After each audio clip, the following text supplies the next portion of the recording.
Hello friend, graphic teaching art में आपका स्वागत है। आज मैं आपको इलिस्ट्रेटर में ऑब्जेक्ट मिनी बार के अंदर ब्लेंड टूल के बारे में बताने जा रहा हूँ। तो सबसे पहले फाइल में गए, कंट्रोल एन, एक न्यू शीट लेता हूँ। इस तरीके से नई शीट ली मैंने। नई शीट लेने के बाद ब्लेंड में मैंने यहाँ बताया था कि जब दो कोई ऑब्जेक्ट होते हैं तो मैं माउस से लेफ्ट क्लिक करके वहाँ छोड़ता हूँ, फिर वहाँ से लेफ्ट क्लिक करके वहाँ छोड़ता हूँ, तो वो ब्लेंड हो जाते हैं। तो इसमें मैं आपको करके दिखा रहा हूँ। जैसे मैंने एक रेक्टेंगल लिया, मैंने यहाँ कोई कलर फिल किया, आउटलाइन को नन करता हूँ इस तरीके से। आप यहाँ ओल्ड दबाते हैं, मैंने कोई कॉपी ली। आपने यहाँ कोई भी कलर फिल किया इस तरीके से, तो आउटलाइन कलर में आ रहा है। मैंने यहाँ कोई भी कलर फिल किया इस तरीके से। इन दोनों को सिलेक्ट करता हूँ, तो मैंने ब्लेंड पे क्लिक किया, मैं माउस से लेफ्ट क्लिक करके यहाँ छोड़ता हूँ, यहाँ से पकड़ के यहाँ छोड़ता हूँ, माउस से लेफ्ट क्लिक, तो ये मिक्स हो जाता है, ब्लेंड हो जाता है। तो एक तो ये था इसका यूज। अंदर से क्या है कि ब्लेंड पे क्लिक करते हैं, मास्क मेक पे क्लिक करते हैं, तो ये क्या करता है, ब्लेंड करके दे देता है। एक तरीका तो ये है इसका। दूसरा तरीका ये है आपका कि जैसे ये मैंने रेक्टेंगल लिया, आप एडिट में गए, मैंने किया कॉपी, आपने किया पेस्ट इन फ्रंट, मैं सेम इसी के ऊपर लेके आता हूँ।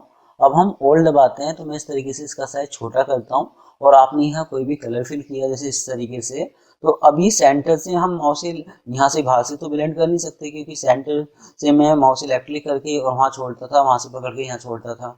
तो आप ऐसा कोई अगर डिजाइन है तो उसको सिलेक्ट करेंगे, ऑब्जेक्ट में जाएंगे, ब्लेंड पे क्लिक करेंगे और मेक कर देंगे, तो ये इस तरीके से ब्लेंड हो जाएगा। तो ऐसा कोई आप बटन बना सकते हैं अगर आपको बनाना है तो। ब्लेंड पे क्लिक करता हूँ। दूसरा है इसको हटाने के लिए, आप हटा सकते हैं, नॉर्मल कर सकते हैं। ऑब्जेक्ट में गए, ब्लेंड पे क्लिक करता हूँ, तो ये ब्लेंड के लिए था आपका। अब मैंने कितनी कॉपी लेनी है इसमें, तो ब्लेंड पे क्लिक करता हूँ। यहाँ से आप शो कर सकते हैं कि मुझे कितनी कॉपी चाहिए। तो अभी इसमें कर रहा है 211 कॉपी है इसके अंदर। अगर आपने कहा कि मुझे तो 5 कॉपी चाहिए, तो आप इस तरीके से ये 5 कॉपी शो कर सकते हैं। ओके करता हूँ, तो ये 5 कॉपी शो कर रहा है। तो मुझे क्या पता कि ये 5 कॉपी कर रहा है, ज़्यादा कर रहा है। तो आप क्या करते हैं, जैसे मैं बाहर क्लिक करता हूँ, इस पर क्लिक किया मैंने, इसको उठा के जब आप नीचे रखते हैं, तो ये शो कर रहा है कि फर्स्ट और लास्ट। तो ये तो थी ओरिजिनल, और 1 2 3 4 5, इसने 5 कॉपी दे दी आपकी। तो इस तरीके से कॉपी को कम ज्यादा कर सकते हो आप। तो ये चीज हम बाहर से भी कर सकते थे। अब हम क्या करते हैं, जैसे इसको नन करता हूँ, मैंने यहाँ कोई भी कलर फिल किया इस तरीके से। आप यहाँ एक इलिप्स लेते हैं, जैसे मैंने इस तरीके से कोई इलिप्स शो किया, तो इस तरह का कोई आप इफेक्ट शो कर सकते हैं। मैंने कोई एक और इलिप्स शो किया, आपने यहाँ कोई भी कलर फिल किया आउटलाइन में। तो इस तरीके से जितनी आप इलिप्स लेंगे, इस तरीके से आप इसमें अलग अलग कलर फिल करेंगे। जैसे इस तरीके से मैं अलग अलग कलर शो कर रहा हूँ, ऐसा कुछ शो किया मैंने इस तरीके से। और लास्ट में इतना हिस्सा इतना लिया और यहाँ कोई कलर फिल कर दिया। अब इन सारों को, जो हमारे ऑब्जेक्ट है, इनको सिलेक्ट करता हूँ, तो यहाँ ऑप्शंस आ जाता है अलाइन का। आप यहाँ अलाइन कर सकते हैं। तो जैसे मैंने इस पर क्लिक किया, तो ये सेंटर में आ गया। सेंटर में आने के बाद अब जैसे आप दोबारा इसको सिलेक्ट करते हैं, ऑब्जेक्ट में गए, मैंने किया यहाँ जाके ब्लेंड पे क्लिक, आपने किया मेक पे क्लिक, तो ये ब्लेंड हो जाता है। तो आप इस तरीके से कोई शेप बना सकते हैं। जैसे आपने देखा होगा दिवाली में जो कैंडल होते हैं, जिसमें हम बल्ब वल्ब यूज करते हैं, इस तरह का इफेक्ट आप शो कर सकते हैं। ऑब्जेक्ट में गए, ब्लेंड पे क्लिक करता हूँ, तो ये था हमारा कि जैसे मैंने मेक पे क्लिक किया, तो इसमें इस तरह का इफेक्ट आ गया। ब्लेंड ऑप्शंस पे क्लिक करता हूँ, मैंने यहाँ किया इसमें सिलेक्ट, तो ये कितनी कॉपी दिखा रहा है, 135 कॉपी। अगर मैंने किया यहाँ जाके कि मुझे तो इसमें 30 कॉपी चाहिए और ओके कर दिया, तो इस तरह का इफेक्ट आ रहा है। तो ऐसा कोई स्टाइल आप शो कर सकते हैं, बना सकते हैं। ऑब्जेक्ट में गए, मैंने किया ब्लेंड पे क्लिक, आपने यहाँ ब्लेंड ऑप्शंस पे क्लिक किया। अगर यहाँ आप संख्या बढ़ाना चाहते हैं, जैसे मैंने किया 300, ओके, तो इस तरह का इफेक्ट आ जाएगा आपका। तो ऐसा कोई स्टाइल आप शो कर सकते हैं, दे सकते हैं। तो ब्लेंड में जाके यहाँ तक क्लियर। अब एक्सपेंड पाथ बनाने के लिए, एक्सपेंड यहाँ भी शो कर रहा है, एक्सपेंड यहाँ भी शो कर रहा है, तो दोनों एक्सपेंड एक जैसे ही है। पाथ बनाने के लिए मैंने इसमें क्लिक किया, तो ये पाथ बन गया। अब इस पाथ का क्या यूज है, जैसे मैं यहाँ गया, हमने यहाँ सिलेक्ट किया, तो कोई एक पार्ट आप उठा के उसको अलग रख सकते हैं। जैसे मैंने इसको उठाया यहाँ, और इस तरीके से अलग अलग रख सकते हैं आपका। अगर आप यहाँ ग्रुप सिलेक्शन टूल लेते हैं, जैसे मैंने यहाँ किया ग्रुप सिलेक्शन टूल, आपने इसमें सिलेक्ट किया, इसको उठा के आप अलग रख सकते हैं इस तरीके से। तो अलग अलग लाइन को हटाने के लिए आप यूज कर सकते हैं। तो ऑब्जेक्ट में जाके आपका ब्लेंड में जाके, ये था आपका पाथ बनाने के लिए। इसका मैं अभी आपको बताऊंगा। इस पे क्लिक करता हूँ, तो इस तरीके से इफेक्ट आ जाएगा। ये उल्टी शेप होगी, जो नीचे वाली शेप थी वो ऊपर चली गई, ऊपर वाली शेप नीचे आ गई। इस तरह का कुछ आप ऑप्शंस यूज कर सकते हैं। अब इसके बाद ब्लेंड पे क्लिक करता हूँ। मैंने जैसे इस पे क्लिक किया तो यहाँ कलर में इफेक्ट होगा, इस तरीके से हल्का सा कलर का स्टाइल चेंज हुआ आपका। तो पहले था ये इस तरीके से कुछ, जैसे यहाँ इस इलिप्स शो कर रहा था आपका इस तरीके से। तो ऑब्जेक्ट में गए, मैंने किया यहाँ जाके ब्लेंड पे क्लिक, आपने यहाँ सिलेक्ट किया तो इस तरह का इफेक्ट आ रहा है।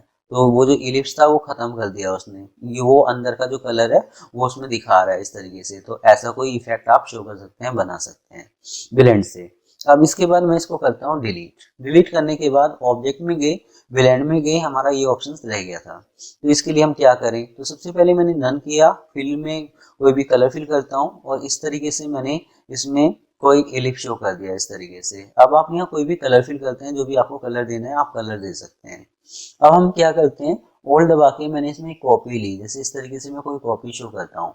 कॉपी करने के बाद आप इसमें क्या करते हैं, अगर आप चाहें तो इसमें वन कलर दे सकते हैं, अगर आप चाहें तो इसमें ग्रेडियंट कलर दे सकते हैं, वो आपकी इच्छा है कि आप क्या देना चाहें। तो जैसे मैंने इसमें कोई दूसरा कलर फिल कर दिया। ऑब्जेक्ट में जाता हूँ, मैंने किया है जाके ब्लेंड पे क्लिक, मैंने किया मेक, ये मास हो गया आपका। अब हम क्या करते हैं, जैसे मैंने कोई इलिप्स लिया, अगर आप चाहें तो पेन टूल से भी कोई शेप ले सकते हैं। तो ना तो उसमें आपको फिल कलर देना है ना आउटलाइन कलर देना है, याद रखिए, ना तो आपको फिल कलर देना है ना आउटलाइन कलर देना है। तो आप क्या करते हैं, इन दोनों को सिलेक्ट करते हैं शेप को। आप ऑब्जेक्ट में गए, आपने किया ब्लेंड पे क्लिक, तो ये ऑप्शन शो हो जाएगा। ये जब भी शो होगा कि जैसे आपने ब्लेंड यूज कर रखा है, कोई भी style, one colour, gradient colour आपने ब्लेंड कर दिया उसको, तो जो भी आप शेप लेंगे उसमें ना तो फिल कलर हो ना आउटलाइन कलर हो, जिसमें हम ये इफेक्ट शो करेंगे। तो जैसे मैं इस पर क्लिक करता हूँ तो वो ब्लेंड इस वाले इफेक्ट में शो कर देता है, आ जाता है। अब जैसे ये इफेक्ट आ गया इस तरीके से, इफेक्ट आने के बाद आप कंट्रोल जेड करता हूँ मैं इस तरीके से। तो जैसे दोबारा देख लीजिए, इसमें तो कुछ नहीं था आपका, ये ओनली शेप है, तो ना तो इसमें फिल कलर है ना आउटलाइन कलर है। तो जब आप इसको सिलेक्ट करते हैं तो ऑब्जेक्ट में गए, मैंने किया यहाँ ब्लेंड पे क्लिक, मैंने यहाँ सिलेक्ट किया तो वो स्टाइल इसके अंदर आ गया इस तरीके से। अगर आप जैसी गैप आ रहा है, इस गैप को कम ज्यादा करना चाहते हैं, तो जैसे कैंची पे गए, मैंने इतना तक कट किया तो ये इस तरीके से ये इसके ऊपर आ जाएगा। इस तरह का कोई इफेक्ट आप शो कर सकते हैं, जो भी आपको बनाना है। तो एक तो ये तरीका है, एक तरीका ये है इसमें, जैसे मैंने कंट्रोल ए किया, डिलीट करता हूँ। आपने यहाँ कोई इलिप्स शो किया, इस तरीके से कोई मैं इलिप्स शो कर रहा हूँ, आपने किया यहाँ ग्रेडियंट कलर, जैसे ये ग्रेडियंट कलर दे देता हूँ। ऑल्ट दबा के मैंने कोई कॉपी ली, इस तरीके से मैंने कोई कॉपी शो करी। इन दोनों को सिलेक्ट करता हूँ, ऑब्जेक्ट में जाता हूँ, मैंने किया ब्लेंड, मैंने किया मेक, तो ये मास हो गया इस तरीके से। अब मैं यहाँ कोई भी शेप ले रहा हूँ, जैसे इस तरीके से कोई शेप शो करी, मैंने इसको किया नन, तो ना तो इसमें फिल कलर है ना आउटलाइन कलर है। आप इन दोनों को सिलेक्ट करते हैं, ऑब्जेक्ट पे जाते हैं, मैंने किया ब्लेंड, आपने किया यहाँ जाके इस पे यहाँ सिलेक्ट, तो वो स्टाइल इसके अंदर आ गया। तो ऑब्जेक्ट में जाके ब्लेंड में जाके जब आप ब्लेंड ऑप्शंस पे क्लिक करते हैं तो यहाँ तीन ऑप्शंस आते हैं, तो ये किस काम में आते हैं। तो प्रीव्यू पे क्लिक करता हूँ मैं, तो सबसे पहले आप यहाँ गए, आपको कितनी कॉपी लेनी है, पहले कितनी थी, 13 कॉपी थी, तो मैंने यहाँ किया 50 कॉपी, 50 कॉपी ले ली, तो ये इस तरीके से आ गया। तो जब मैं इस पे जाता हूँ फर्स्ट पे, तो ये कहता है कि आपने 13 कॉपी ले रखी थी। सेकंड वाले पे जितनी कॉपी आपने ले रखी है उतनी शो कर रहा है। अब हमने जैसे इसमें ब्लेंड शो कर रखा है, तो इसमें इस तरीके से इफेक्ट आ रहा है। इसको स्मूथ करना चाहते हैं तो इस तरह का शो कर सकते हैं, तो ये पूरा का पूरा स्मूथ होता हुआ आ रहा है। इस तरीके से कोई इफेक्ट आप शो कर सकते हैं। इसके बाद इस पे क्लिक करता हूँ, जैसे मैंने इस पे सिलेक्ट किया, इस पे क्लिक करता हूँ तो इस तरह का इफेक्ट आ रहा है कि आपको जो ये ग्रेडियंट कलर है ये अप डाउन के हिसाब से शो कर सकते हैं, कि इसको टॉप के हिसाब से दिखाना है या बॉटम के हिसाब से दिखाना है। तो ऐसा कोई स्टाइल आप शो कर सकते हैं, बना सकते हैं। तो ऑब्जेक्ट में जाके ये ब्लेंड था आपका, कि ब्लेंड से आप इस तरह का कोई भी इफेक्ट शो कर सकते हैं। जैसे इलस्ट्रेटर में एक कमांड है आपकी, एक इफेक्ट है, इफेक्ट होने के लिए तो काफी सारे इफेक्ट हैं। तो एक इफेक्ट है जैसे तौलिया होता है तो उसमें धुआं टाइप का होता है इस तरीके से, तो ऐसा इफेक्ट बनाने के लिए भी आप इस ब्लेंड का यूज कर सकते हैं। तो आज मेरी ये वीडियो आपको कैसी लगी आप मुझे जरूर बता सकते हैं। धन्यवाद।